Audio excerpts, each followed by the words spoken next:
தமிழ்நாட்டிலே எங்குமே இல்லாத அளவிற்கு நிலத்தின் மதிப்பு அதிகமாக இருப்பது சென்னையில் தான். 20 வருடம் முன்பு சென்னையின் புறநகர் பகுதிகளில் நிலம் வாங்கி போட்டிருந்தால் கற்பனை செய்ய முடியாத அளவிற்கு பல மடங்கு விலை ஏறிவிட்டதை பார்த்திருப்பீர்கள். அந்த அளவிற்கு நிலத்தின் மதிப்பு பல லட்சங்களை கடந்துள்ளது.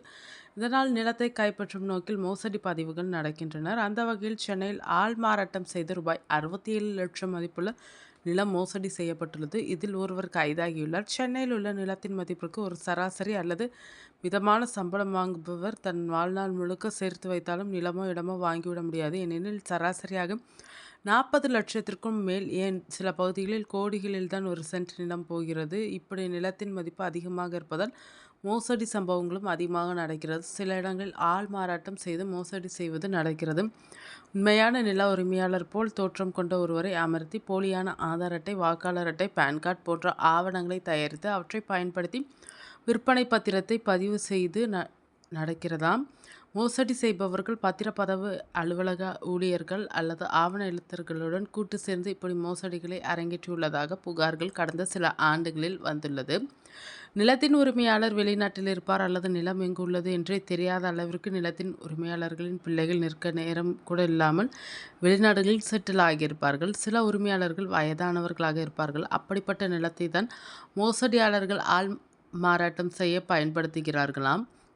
இந்த வகையில் நில உரிமையாளரின் பெயரில் போலியாக தொடங்கப்பட்ட வங்கி கணக்கு புத்தகம் அல்லது காசோலைகள் மற்றும் போலியான குடும்ப அட்டைகள் மூலம் வாரிசுகளாக ஆள்மாறாட்டம் செய்வார்கள். பின்னர் மோசடி செய்து நிலத்தை பத்திரப்பதிவு செய்வார்கள். இப்படி பத்திரப்பதிவு செய்த நிலத்தை உடனே வேறு நபர்களுக்கு விற்றுவிடுவார்களாம். அதேபோல் உண்மையான நில உரிமையாளர்களிடமிருந்து வேறொருவருக்கு நிலத்தை விற்கும் அதிகாரத்தை வழங்கும் போது பொது அதிகார பத்திரத்தை போலியாக உருவாக்குவதுடன் வெளிநாட்டில் வசிக்கும் உரிமையாளர்களின் கையெழுத்து மற்றும் நோட்டரி பொதுமக்களின் சீல்களை போலியாக பயன்படுத்தி பத்திரங்கள் தயாரிப்பாளர்களாம். பின்னர் ஆள் மாறாட்டம் செய்து இந்த போலி அதிகார பத்திரம் மூலம் நிலத்தை எளிதில் விற்றுவிடுவார்களாம். சென்னை கேளம்பாக்கத்தை சேர்ந்தவருக்கு என்ன நடந்தது என்பதை இந்த வீடியோவில் பார்ப்போம்.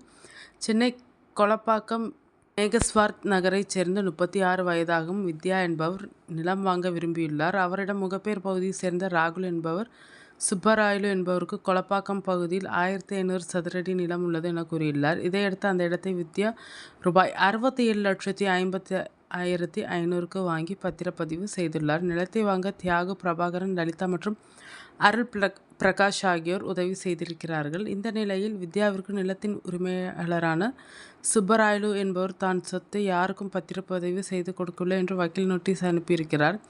இதை பார்த்து அதிர்ச்சி அடைந்த வித்யா பத்திரப்பதிவு அலுவலகத்திற்கு சென்று விசாரித்துள்ளார். அப்போது சொத்தின் உரிமையாளரான சுப்பராயலு உயிரோடு இருக்கும் போது போலியான சுப்பராயலு என்று ஆள் மாறாட்டம் செய்து மேற்கண்ட நபர்கள் மோசடி செய்தது வித்யாவிற்கு தெரிய வந்தது. இது குறித்து வித்யா ஆவடி மாநகர காவல் ஆணையர் அலுவலகத்தில் உள்ள மத்திய குற்றப்பிரிவு போலீசில் புகார் கொடுத்தார். இன்ஸ்பெக்டர் ஜெகநாதன் வழக்குப்பதிவு செய்து இவ்வழக்கில் சம்பந்தப்பட்ட சென்னை முகப்பேர் பகுதியைச் சேர்ந்த அருள் பிரகாஷ் என்பவரை கைது செய்தனர். மேலும் இவ்வழக்கில் தலைமறைவாக உள்ள நபர்களை போலீசார் தேடி வருகின்றனர்.